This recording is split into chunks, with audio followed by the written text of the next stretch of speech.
Hello guys, welcome back to my channel. My name is Tembisa. Thank you for tuning in again. I am here to do the story time that I promised you. The title is How I Met My Husband. You will remember that previous videos that will tie up to this one, the one where I explained how I paid my own lobola and our wedding video. And so this one is how I met my husband. So please go back, listen to all the videos and to get a full picture of what is going on. Before we get down with this, guys, let me ask you to please subscribe, please like the videos, please comment, and please hit the notification bell so that you get all the updates of the new videos. All right, guys, thank you very much for being here. Let us get on the story of how I met my husband. I will keep on looking this side because I've made some notes. It is quite a lengthy story. Some of the details I don't remember myself because, of course, it was a long time ago. I sat with my husband earlier and he was actually the one helping me out with all the details. Obviously, the story started with him. The year was 1995. We were both working at Cape Town International Airport at British Airways Comair. So I was working as the check-in girl. They call them now customer service agent. We used to call ourselves the check-in cherry. That was the girl who will help you check in your flight, take your bags and put them on the carousel. And we used to rotate and I would do reservations. Sometimes I would, do the meet and greet sometimes I rotated or relieved the lady at reception. There was a lady at reception that was my friend. Obviously, those days, 1995, I was the only black girl I can remember. So, we were tight, the lady at reception and myself, because she was also black. And so we ate lunch together, we were very tight. So that was excellent. So yes, my husband was also working as an airline pilot. He was the captain on the Boeing 727-200s. As he says today, it's his best aeroplane. That, by far, he absolutely loved that aeroplane. So we are here. All right, so I vaguely remember, so what happened, usually this was how this went down. So, on a Boeing 727 or most aeroplanes, you get the captain and the pilot, the first officer. Obviously, I don't know much about it, but that's the basic thing. I suppose it's got to do with how many passengers are carried and whatnot. That's not my business, but anyway, I'm just trying to explain the background. And so usually the first officer would come down to get the charts, the weather charts, to know what is the weather wherever they're going, and so that they can plan the flight and to get the loads. They would come to our trim, they call it the trim office, where they would get all the documentation. So, but this day, my husband was like to the first officer, no, I'm going to do the, he went down. Obviously, it was God's appointment, divine appointment, because clearly he was supposed to meet me that day. So as he went past reception to get the charts, he sees me at reception. I was relieving the lady at reception. I was sitting there answering the phone. I had this thing around, me, the, what do they call it? Whatever, the thing for the phone. So I was busy at reception. I was not minding him. I was not looking at him. And he saw, oh my God, that's what he tells me. Oh, what a pretty girl. Who's this girl? And, he says he went back because he was just checking me out. And then he went to fetch the thing, and then he left. And I think afterwards, he must have conkled with the girl at reception, because he says then he made sure he knew what shifts I was working. So obviously, I did not give it to him. So the only way he would have known that is by conniving with someone. So the culprit would have been the lady at reception, bless her soul. And so he would make sure to show up at my shift. Whenever I was working, he would show up with a, drop a chocolate on my desk and run. He would do that. He would drop something and run, and then, get a smile, and then the chocolates, how the girls are at the counter. So obviously now everyone knew he liked me. The captain likes you. And so obviously, they would see him coming, and they would be, shh, Tembisa, here he comes, and of course I would be so shy, because he would make such a racket. He was so, you know you know a man, when a man is in love, he shows it. So he was just all there. And of course I was embarrassed, because this man was like just all over me and all of that. So that was the story. And so these parcels became, or these chocolates became parcels, because every flight they would get a meal. So what he used to do, he used to take his chocolates and all nice goodies, the desserts and things, he would put them in, and then he would come and drop them at my desk. And it was such fun, when I got home, because then, I would unpack these little treasure, hunt goodies. And of course, my daughter at the time was very small. She should have been, I don't know the age, but so I used to, give them, these parcels to her, and, this was a thing. So it was lovely. And, he would, then it escalated to, I don't know if this happened before or after, but I mean, I did not know him for much time, when one day I met him at the CNA. And, they remember the old airport, there was, a departure CNA right there. And we were standing there, and then here's this man, went down on one knee. Everyone is looking and proposing marriage to me. I was like, oh no, please get up. And he was so sweet, but I did have to decline, because first of all, it was never my idea to be dating a pilot. I was just against it, because you don't want your business to be in the streets, because if I'm dating a pilot, then everybody knows, then it's a whole thing. And I didn't like that. So I was definitely not in the, I did not want to date him.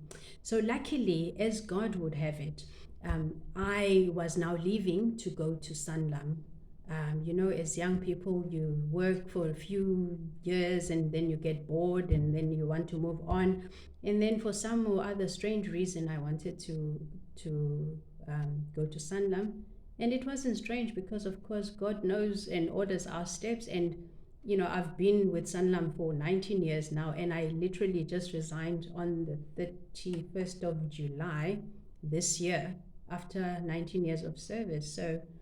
So it, and I enjoyed myself. So that is how things changed. And then I believe on the day I went for an interview, or the last interview or whatever, but at the time I knew that I'm getting the job or something, because then we were like, okay, we can, kind of try this thing out.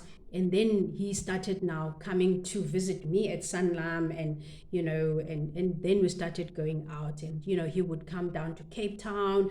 When he was on night stop, then I would go to his hotel room, or he would come for the day when he's off, or weekends or whatever. And then this went on and on and on. And so then I started to kind of like, of course, I'm a girl from Guguletu, I'm streetwise, so you gotta vet the nigger, you got to make sure, this nigger is not married. And so I was like, no, this dude, something is off, because obviously I never been to his house. He always comes here. We always meet at the hotel. And, so I might be a side chick here. I'm like, no, I've got to check him out. So I decided I'm going to, um, you know, surprise him and not tell him, but I will just show up at his house in Joburg. So on the day he came to see me, when he left, I had arranged a flight ticket return for myself to go on a flight behind him, like I think it was 20 minutes apart. I arranged with the receptionist to say, when he lands, tell him I'm on the flight after. He must just pick me up from the airport. So that happened. So when he was phoned, he was quite shocked, because like I just, was in Cape Town to see Timby. So what do you mean she's here? So the lady said, she is there. She's visiting you. So he was like, oh my gosh, okay. But of course, his biggest worry, as he tells the story, was the fact that his place was not clean. And he says, the only thing that could have been is that, because sometimes when he's off, then he would, go visit his mom in Aluwal North. And maybe he's just worried that, I would have arrived and then he's not there. But as he says, but I would have turned back, to come to you. So yeah, so that's what happened. So he came to fetch me. We went to his place, and of course, yes, we found it in a hot mess, but that was fine. That's not why I was there. I went there to vet him out, to check him out and make sure I've done my due diligence and that this dude is not married. Because, I've heard of stories, women like 5 years later, they're like, he's married. I'm like, how? Like, you can't not know. I mean, I know there's some very nifty niggers out there. So, but no, I was going to do my job. So, I did that. And so, yeah, so that's how the story, worked, of our rendezvous at the hotel. And I remember the sweetest story, the first, time we kissed, it was at my grandmother's house. It was the 8th of February. Because I remember he always says, we should have waited, because remember all that time we hadn't kissed. I mean, we would meet and do things, but we haven't really been intimate. And so on that day he dropped me at home on the 8th of February. Then we kissed, and then when we thought about it later, he was like, we should have waited and maybe kissed you on the 19th of February because it's my birthday. Then it would have been a sweeter story.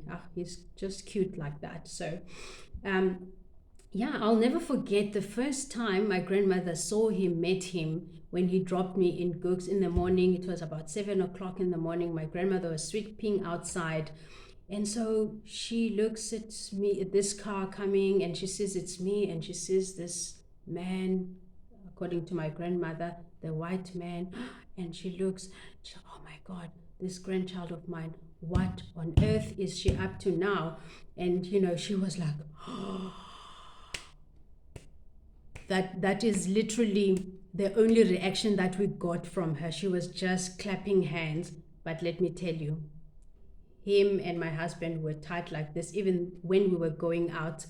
I mean, my grandmother literally endorsed him, and my husband was so fond of her, so close. I mean, they couldn't speak to each other, but I think they spoke through their heart. And my grandmother would make umpokoko for him, because he loves umpokoko, and I couldn't make it at the time. So my grandmother would make it for him, and I would, give him umpokoko. And I remember later years when my grandmother was ill, we were talking about it as we were narrating the story. She had cancer, and my husband, dropped.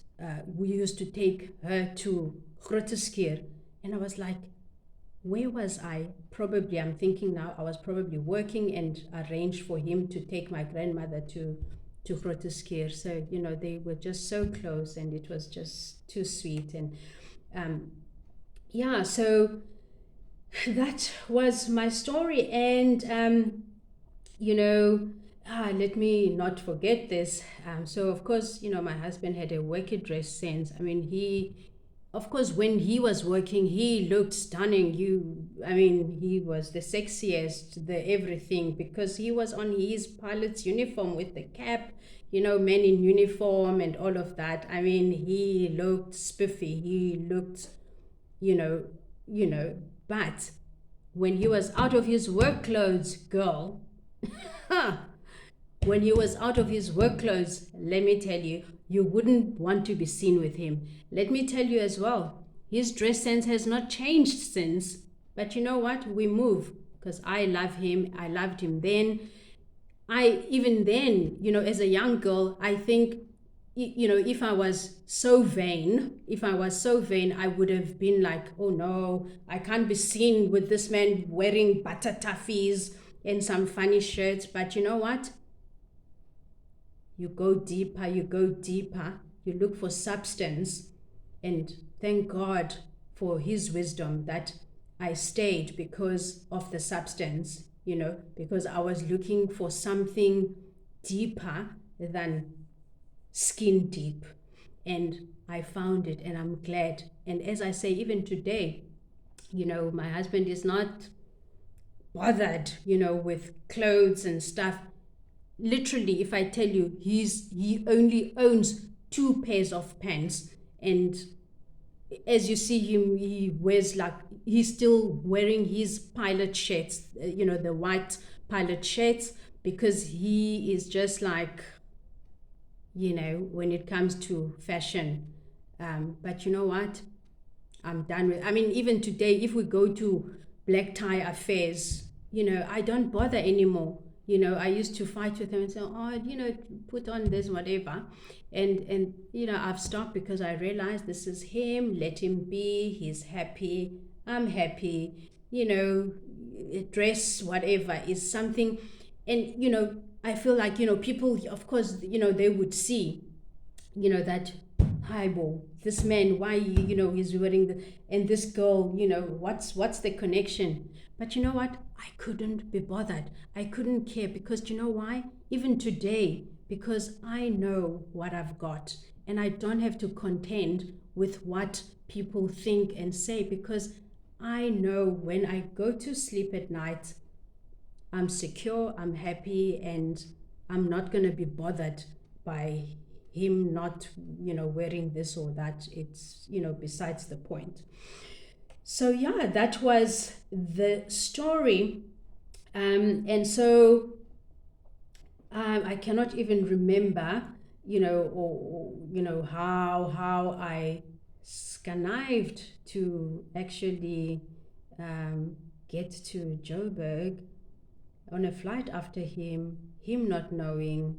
I mean, I would have had to have my luggage. I don't know, but anyway, it did happen that way.